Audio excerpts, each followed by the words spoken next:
Ako si Linda Walker, isang mahirap pero matalinong high school student sa probinsya ng Brookshire. Ang pinakamalaking pangarap ko ang makapasok sa Luminara University, makapasa ng civil service at magka-residency. Pero mababa pa rin ang score ko. Kulang pa ang points ko. 650 sa probinsya ng Brookshire, di nga ako makapasok mismo sa top 1,000. Doon pa kaya sa Luminara? Sakto nung wala talaga ako maisip na paraan, biglang may dumating na magandang balita. Rich kid pala ako sa capital city. Napagpalit pala ako nung pinanganak kami. Nananaginip ba ako? Miss Walker. Miss Walker! Ay, Dito po. huh?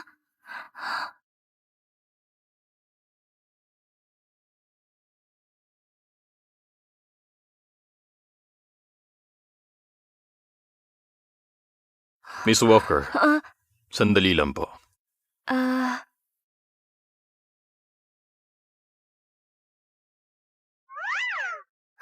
Linda Walker, ginagawa mo? Magda-drop out ka? Ako ang tunay na rich kid sa capital city. Kawawa kasi napagpalit ako nung pinanganak ako. Doon ako magka-college exam. Capital City? Linda, sa mga nobela, laging todo suporta ang mayayamang magulang sa peking anak. Ingat ka, ha? Huwag kang mag-alala. Wala akong pakialam kahit hindi nila ako gusto. Ang habol ko, residency. At hindi pamilya. Pagkatapos ng exam, babalik ako ha. Residency. Heto na ako. Nancy! Nancy! Nancy! Nancy! Nancy! Nancy! Mama, Papa, aalis na lang po ako. Hindi ako bagay sa pamilyang to. Nancy, tama na. Huwag kang matakot. Wala siyang panama sa pinalaki kong anak ng 18 years. Siguradong ito si Mrs. Lewis, ang totoong nanay ko. Dito na lang muna siya. Kahit ayaw namin sa kanya. Pero subukan niyang api-apihin ka. Pag nag-18 naman siya, palalayasin namin siya. Mukhang ito ang pangalawang kapatid kong si Joseph. Ano ba? Huwag ka nga mag-aasal bata. Mapapahiya pa tayo sa ibang tao. Yung seryoso at kalmado, na may malalim at malamig na boses, siya ang Kuya Charles ko. Ay, ito pala yung sinasabi nilang showing who's boss?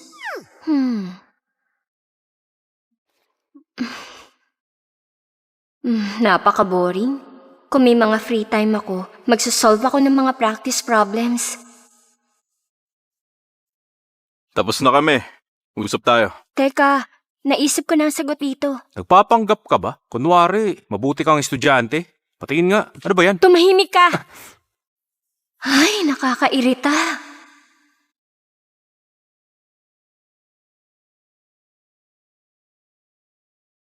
Linda, next time, huwag ka nang mag-aral sa sala. Masyadong mababa ang mesa.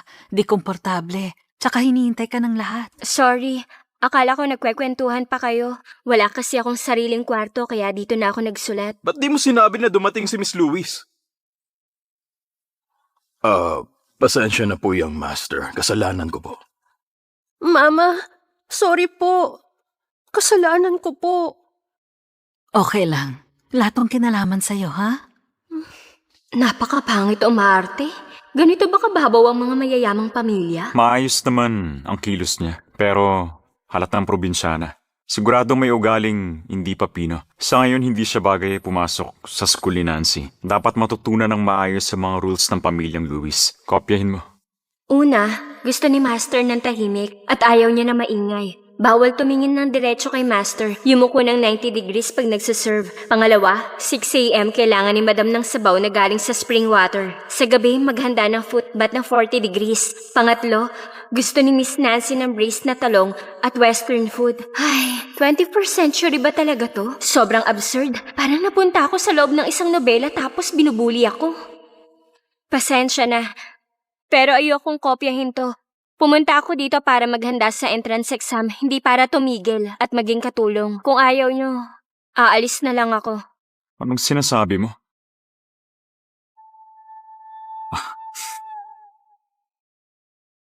Nagkamali lang ang butler. Naibigay sa iyo ang pangkatulong. Huwag ka na magalit. Kung gusto mong protektahan si Nancy, kailangan mo talaga magsakripisyo. Pwede ba akong humingi ng kapalit? Pwede naman. Gusto ko sa school ni Nancy. Gusto ko sa school ni Nancy.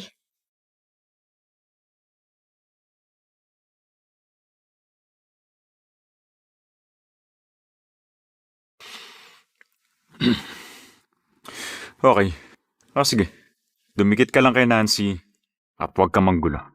Nabalitaan ko ang mga teacher daw dito. Puro top grads ng Luminara University.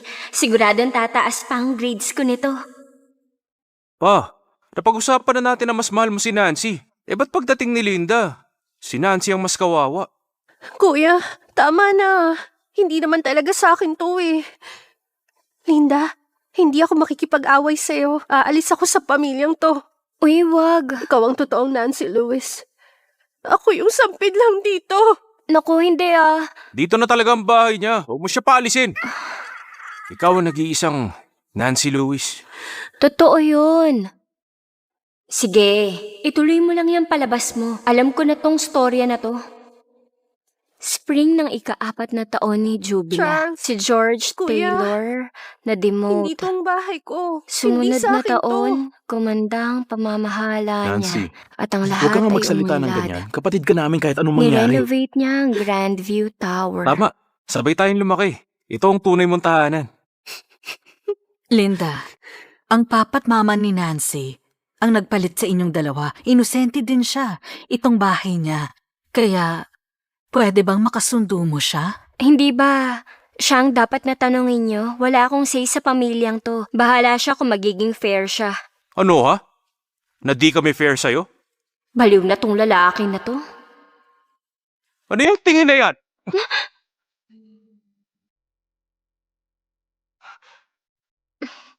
Haha, sumpungin ka pala. May reklamo ka na pabor kami kay Nancy o sinisisi mo kami sa pagkawala mo? Huwag niyo nang baliktarin para itago ang katotohanan. Alam ko namang pabor kayo sa kanya.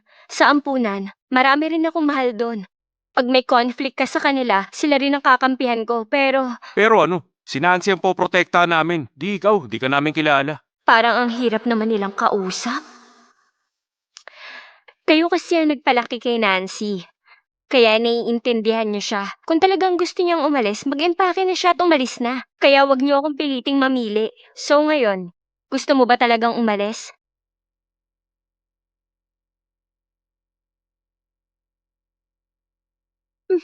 Patawarin niyo po ako. Aalis na lang ako. Ako na nga alis mag-isa. Okay, dahil mukhang sincere ka, tutulungan kita. Excuse me, saan dito ang kwarto ni Nancy? Unang kwarto sa taas. Ako na ang mag-iempake. Hoy, bumalik ka! Ha? Ba't napakasama mo? Gusto mo agad palayasin ang kapatid ko? Inalagaan siya mabuti mula pagkabata. Kung aalis siya dito, paano na siya? Joseph, kahit sobrang galit ka, di ka pwedeng manakit. Sincere naman daw si Nancy. Dapat panindigan niya ang desisyon niya. Masyadong mabait lang si Nancy. Umiiyak na nga. Paano to naging kusa? Please, wag mo siyang pilitin. Isa rin siyang biktima. Alam mo kung gaano kasama ang magulang ni Nancy? Kung ibabalik natin siya, paano siya mabubuhay? Ayoko ng nanay na ganun. Hindi ko rin to gusto. Buti ako yung napalitan noon. Kung yung best friend ko yun, baka ngayon nag-iiyak na siya dahil sa sama ng loob. Ako pang magpapakalma sa kanya. Ay, Nancy, di ka nila papayagang umalis. Ayaw mo rin naman. Wala namang pumipilit sa'yo. Ba't umaarte ka na parang gusto mong mag-sorry sa akin? Kung talagang mabait ka, ipagtanggol mo naman ako. Ako, Lalo mo lang ginagatungan ng gulo. Gusto mong lumugar ako habang pinamumukha mo yung pagmamahal na meron ka. Ano pinagsasasabi mo? Biktima dito si Nancy. Prinsesa siya for 17 years habang sadya akong pinagpalit at inabandona. Ako talaga ang biktima dito. Si Nancy ang nakinabang. Kahit di siya naipagpalit, hindi siya iiwan. Kasi tunay niyang magulang yun. At saka... Ay, grabe ang tanga nila. Tsaka ang tanga ko rin sa pagkumbinsi sa kanila. Pagod na ako sa biyahe. Gusto ko na magpahinga. Saan ang kwarto ko? Dito lang po.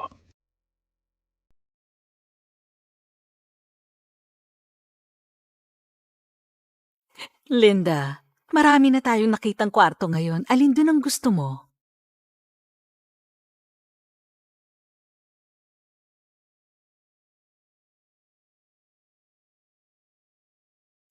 Wow! Ang laki nitong kwarto.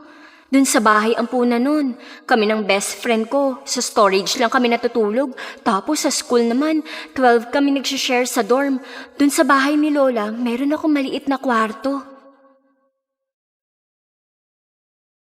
Sa dami ng kwarto dito, alin ba ang dapat na piliin ko?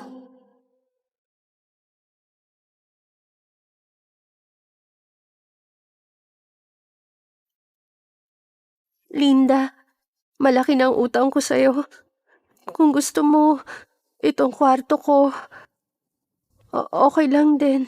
Ito na naman tayo, hindi na natapos. Tong si Nancy namin, masyado talagang mabait.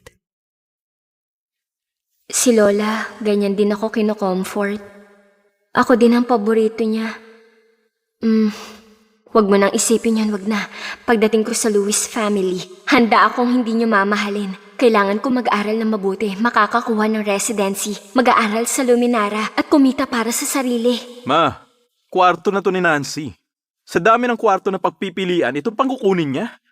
Di biro ang pinagdaanan ni Linda, pero babawi tayo sa kanya. Di pwedeng baliwalain si Nancy. Sa'yo na yung kwarto na yan. Sa susunod, kung hindi ka naman willing gawin, wag ka na magpakitang tao. Hindi Hindi naman, Mama. Hindi ganun. Pare-pareho naman ang design ng kwarto. Yung nasa taas na lang ang kukunin ko. Magandang location. Tsaka tahimik. Okay mag-aral dun. Pareho lang talaga. Di lang talaga namin alam ang mga design na gusto mo. Pag nakasettle ka na, sabihin mo lang kung anong gusto mo para ma-add namin. Okay. Linda, pwede mo na ba akong tawagin na Mama?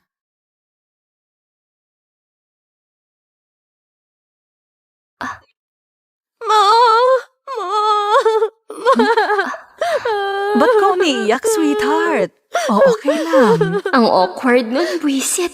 Ba't ba ako sumagot agad? Baka isipin niya, type ko siyang tawaging mama.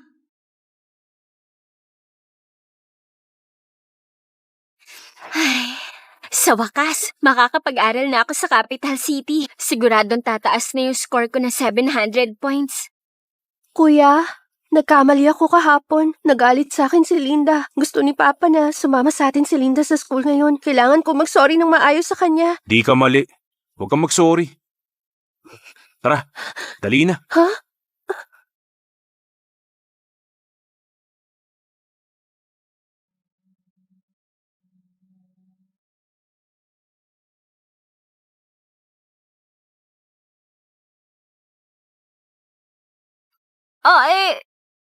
Ba't ganito tong mga to? Saan ako kukuha ng taxi dito sa Villa District? Hindi ako pwedeng malate sa klase. Hello, Pa? Grabe tong si Papa. Pinasabay ako sa kapitbahay naming si Ethan Miller. Di ba siya yung type talaga ni Nancy Lewis? Kahit na tinatanggihan niya ang arranged marriage niya kay Nancy.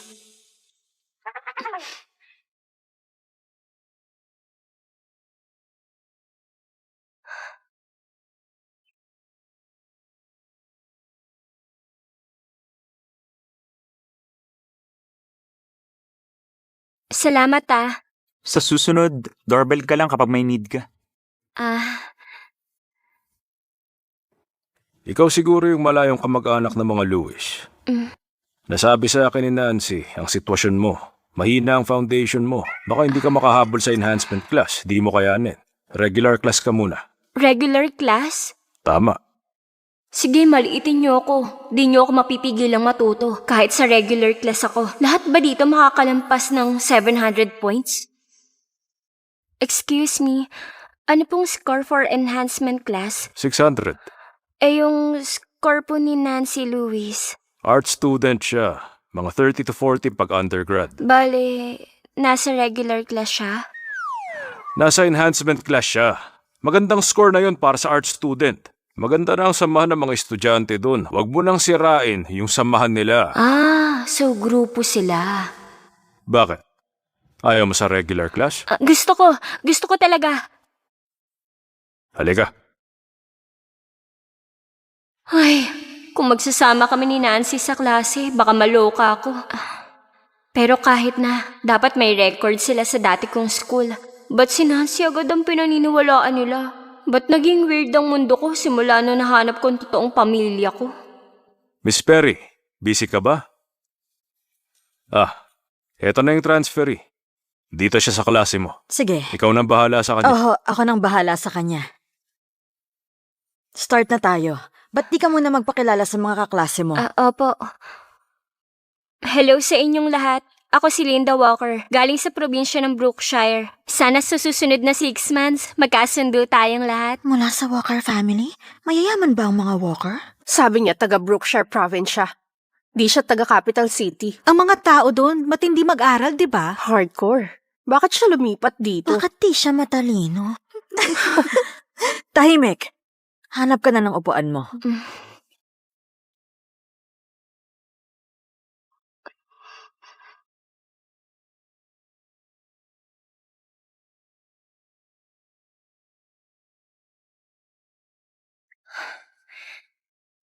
Maganda tong pwesto ko.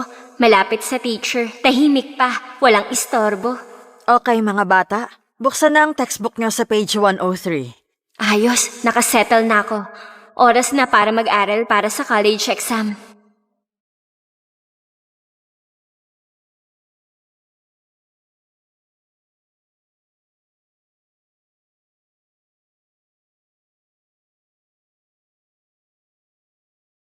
Makinig, makinig!